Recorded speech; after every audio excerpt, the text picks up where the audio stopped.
फक्त व्यवस्थित ऐकायचं आहे तुम्हाला. जे मी बोलणार ते बोलायचं आहे. हां, आवाज येते? बिरारे सरांपर्यंत आवाज येते? आवाज येते सर? जे मी बोलणार ते बोलायचं आहे.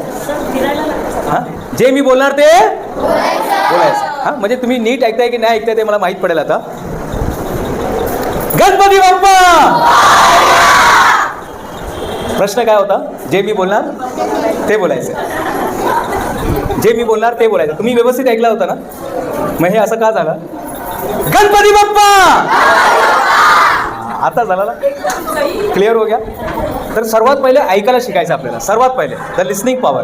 कारण आज इथे सरांनी एवढी चांगली स्तुती केली. धन्यवाद सर, एवढं चांगलं. मला पण माझ्याबद्दल एवढं माहीत नव्हतं. ते लाईन असा होता जेव्हा मी 5 वर्ष अगोदर आलो होतो की दूध फटने से वो लोग मातम मनाते हैं. दूध फटने से वो लोग मातम मनाते हैं जिनको पनीर बनाना नहीं आता. म्हणजे आज आपल्याला